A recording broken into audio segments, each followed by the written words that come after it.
তো আজিৰ কুৱেশ্যনটো হৈছে প্ৰথমটো who was the viceroy during the partition of the Bengal Banga বিভাজনৰ সময়ত ভাইচৰয় কোন আছিল বেংগলৰ তো সেইটো যদি আমি চাওঁ তেতিয়াহ'লে ভাইচৰয় আছিল অপশ্যন এ হ'ব চাৰিটাৰ ভিতৰত লৰ্ড কাৰ্জন তো লৰ্ড কাৰ্জন হৈছে তেখেতৰ কিমান চনৰ টেনিয়ৰ আছিল 1899 পৰা 1905লৈকে টেনিয়ৰ আছিল আৰু তেখেতে প্লেন আৰু ইমপ্লিমেণ্ট কৰিছিল যোনটো পাৰ্টিশ্যন অফ বেংগল আছিল 1905ত ঠিক আছে আৰু ইয়াৰ পাছতে স্বদেশী আন্দোলন গঢ় লৈ উঠিছিল তাৰপিছত হৈছে in which year Bengal partition একেটাই কুৱেশ্যন বেংগল কোন চনত বিভাজন হৈছিল বংগ বিভাজন সেইটো হৈছিলে 1905 অপশ্যন বি ইজ কাৰেক্ট ঠিক আছে the partition of Bengal was officially implemented in 16 October 1905 who was the main hidden purpose What was the main hidden purpose behind the partition of the Bengal?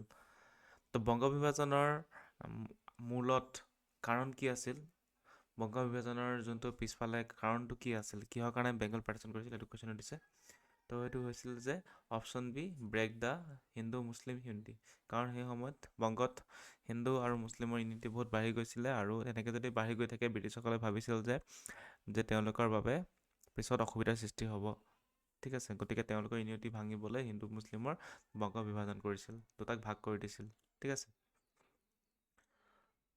As mentioned by the Herbert Risley, the real purpose was to break the Hindu-Muslim unity.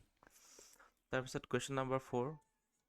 Which province was created from the Bengal partition? Bengal পাৰ্টিশ্যনৰ দ্বাৰা কোনখন province নতুনকৈ সৃষ্টি কৰা হৈছিল সেইটো হৈছে option number B Eastern Bengal and Assam the new province was named Eastern Bengal and Assam with a Dhaka as capital গতিকে নতুন এখন প্ৰভিন্সৰ সৃষ্টি কৰা হৈছিল যোনখনৰ নাম আছিল ইষ্টাৰ্ণ বেংগল এণ্ড আছাম আৰু ইয়াৰ কেপিটেল আছিল Dhaka What was the capital of the Eastern Bengal and Assam? তো এইটো আমি এতিয়া গম পাইছোঁ ইষ্টাৰ্ণ বেংগল আৰু আছাম যোনখন প্ৰভিন্স সৃষ্টি কৰা আছিল তাৰ কেপিটেল আছিল option B Dhaka Dhaka was chosen as the capital of the new province Eastern Bengal and Assam. Question number 6. Who authored the Risley papers about Bengal partition? Bengal পাৰ্টিশ্যনৰ যোনটো ৰিজলি পেপাৰ তেখেতৰ অক্ষৰ কি আছিল কোনে লিখিছিল তো সেয়া আছিল Option B, Herbert Risley. The Herbert Risley, the Secretary of State, formally declared a partition plan in Risley papers in 6th December 1903. Question number 7. What was the total area of Dhaka, Chattogram in Rajshahi? এইটো কুৱেশ্যনটো নাচালেও হ'ব ইমান question নাই ডিটেইলছত ফিৰ জানি থওক option number C would be the correct answer. তাৰপিছত when did the স্বদেশী movement start স্বদেশী মুভমেণ্ট কেতিয়া ষ্টাৰ্ট হৈছিল সেয়া হৈছিল বংগ বিভাজনৰ পাছত পাৰ্টিশ্যন অফ বেংগল যেতিয়া হৈছিল 1905 তাৰপিছতে আৰম্ভ হৈছিল গতিকে option number C 1905 is correct the swadeshi movement began in 1905 as a response to the partition of Bengal যি পাৰ্টিশ্যন অফ বেংগল বংগ বিভাজন কৰা হৈছিল তাৰ প্ৰত্যুত্তৰ হিচাপে স্বদেশী মুভমেণ্ট স্বদেশী আন্দোলন আৰম্ভ কৰা হৈছিল 1905 চনত What does স্বদেশী mean? স্বদেশী mean কি? স্বদেশী মানে হৈ গৈছে option B own country's good ঠিক আছে স্বদেশী মুভমেণ্টত মানে কি কৰা হৈছিল গোটেই বাকী বাহিৰৰ কাণ্ট্ৰিৰ পৰা যিবোৰ গুডছ আহিছিল যিবোৰ বস্তু আহিছিল ব্যৱহাৰ কৰা সেই সকলোবোৰ বয়কট কৰা হৈছিল আৰু স্বদেশী অৰ্থাৎ নিজৰ কাণ্ট্ৰিত নিজৰ দেশত যিসমূহ বস্তু বনোৱা হৈছিল তৈয়াৰ কৰা হৈছিল সেয়া ব্যৱহাৰ কৰা হৈছিল Question number 10. Which movement asked Indians to boycott the British goods and offices?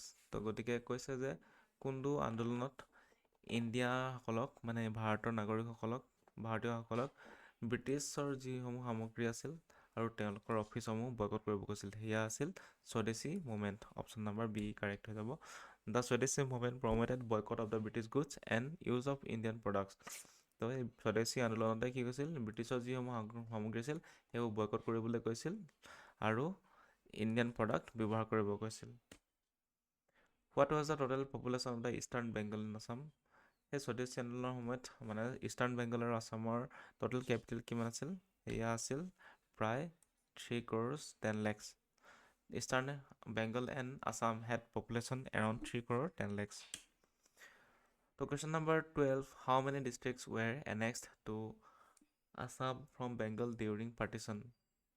তো কিমানখন ডিষ্ট্ৰিক্ট আছামৰ সৈতে সংযোগ কৰা হৈছিল বেংগলৰ পৰা পাৰ্টিশ্যনৰ সময়ত? তো এইটো আছিল total 15খন district. 15 district of North and East Bengal were annexed, created Eastern and Bengal. Total 15খন ডিষ্ট্ৰিক্ট মিলাই এই যোনটো ইষ্টাৰ্ণ বেংগল ইন আছাম এখন প্ৰভিন্স গঠন কৰা হৈছিল. Who was the chief commissioner of Assam when partition planned? যেতিয়া এই পাৰ্টিশ্যনটো প্লেন কৰা হৈছিল, বংগ বিভাজন কৰা হৈছিল, এতিয়া কমিশ্যনাৰ কোন আছিল অসমৰ? সেই সময়ত অসমৰ কমিশ্যনাৰ আছিল জে বিমফ্লাইট ফুলাৰ, যাক জে ফুলাৰ বুলিও ক'ব পাৰি. ঠিক আছে, জে বি ফুলাৰ নহ'লে জে ফুলাৰ বুলি আহিব, গতিকে সেইটো অপশ্যন কাৰেক্ট হ'ব. তাৰপিছত when was the Assam created as a separate British administrative state? তো অসমক বেলেগকৈ পৃথকভাৱে ব্ৰিটিছ এডমিনিষ্ট্ৰেটিভ ষ্টেট কোন চনত ঘোষণা কৰা হৈছিল, কেতিয়া ক্ৰিয়েট কৰা হৈছিল? এয়া আছিল 1874 on 7 February. এইটো চাব লাগে ডেটটো, ইয়েৰটো মনত হ'ব. 1874 Assam was created as a separate administrative unit by British. Who was the first chief commissioner of Assam state? প্ৰথম চিফ কমিশ্যনাৰ কোন আছিল অসমৰ? তেখেত আছিল option A colonel R.H. Kittings. The Colonel R.H. Kittings was the first chief commissioner of Assam in 1874 and 1878. মানে 1874 পৰা 1878 লৈকে 4 বছৰ তেওঁলোকৰ টেনিউৰ আছিল. What treaty brought the Brahmaputra Valley under British control in 1826? কোনখন সন্ধিৰ দ্বাৰা যোনটো আমাৰ ব্ৰহ্মপুত্ৰ ভেলী আহিছিল, ব্ৰহ্মপুত্ৰ ভেলী মানে অসমখনৰ ব্ৰহ্মপুত্ৰ ভেলীটো ব্ৰিটিছৰ কণ্ট্ৰললৈ গুচি যায়, এয়া আছিল ট্ৰিটি অফ য়াণ্ডাবু, যিখন হৈছিল 24 ফেব্ৰুৱাৰী 1826ত. কাৰ মাজত হৈছিল? ব্ৰিটিছ আৰু ব্ৰাহ্মীসকলৰ মাজত হৈছিল. When was the Khasi Hills annexed by the British? ব্ৰিটিছৰ দ্বাৰা খাচী হিলছ কেতিয়া এনেক্স কৰা হৈছিল? সেয়া হৈছিল অপশ্যন চি 1833.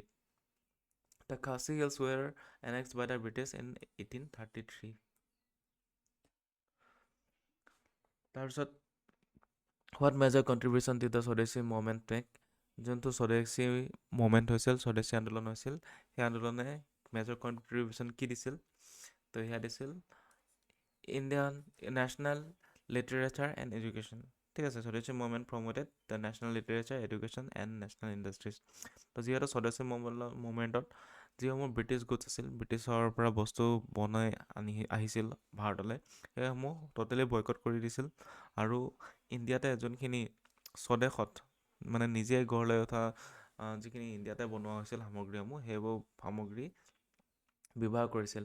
আৰু সেইবাবে কি কৰিছিল সেইটো সময়ত আৰু প্ৰমোট কৰা হৈছিল যোনটো ভাৰতীয় নিজৰ লিটাৰেচাৰ আৰু এডুকেশ্যন আৰু যোনখিনি নেশ্যনেল ইণ্ডাষ্ট্ৰি আছিলে, সেই সকলোখিনি প্ৰমোট কৰা হৈছিল সেই সময়ত. Question number 20, when was the Muslim League established? Muslim league কোন চনত গঠন কৰা হৈছিল? সেয়া হৈছিল স্বদেশী আন্দোলনৰ ঠিক পাছতে 1906ত, অৰ্থাৎ মানে বংগ বিভাজনৰ পিছতে. বংগ বিভাজন হৈছিল 1905 আৰু 1905ৰ পিছতে মুছলিম লীগ গঠন কৰা হৈছিল. কেতিয়া? 1906ত. How long the Swadeshi movement continue as a major protest? স্বদেশী মুভমেণ্টটো কিমানলৈকে চলিছিল, কিমানলৈকে কণ্টিনিউ হৈছিল? সেয়া হৈছিল 1905 চনৰ পৰা 1911 চনলৈকে. ট'টেল কিমান বছৰ চলিছিল? 1905ৰ পৰা 1911লৈকে চলিছিল. ঠিক আছে, তাৰপিছত স্বদেশী আন্দোলনৰ হ্ৰাস কৰাইছিল. তো আছিলে আজি আছিলে 20টা কুৱেশ্যন, আৰু নেক্সট ভিডিঅ'ত আমি আৰু 10টা কুৱেশ্যন প্ৰেক্টিছ কৰিম. গতিকে ডিটেইলছত চোৱা বহুতো দৰকাৰ. আৰু আপোনালোকে যদি ইণ্ডিয়ান পলিটি পঢ়িব বিচাৰিছে, তাৰ শ্বৰ্ট নোটছ যদি লাগে, তেতিয়াহ'লে আমাৰ তলত ডেছক্ৰিপশ্যনত লিংক আছে, তাত পাই যাব আপোনালোকে শ্বৰ্ট নোটছখিনি. ইয়াত এডভাৰটাইজমেণ্ট দিয়া আছে ইণ্ডিয়ান পলিটি শ্বৰ্ট নোটছ. ঠিক আছে, তো সেইটোৱে. তো আজিলৈ আহিছোঁ, ধন্যবাদ.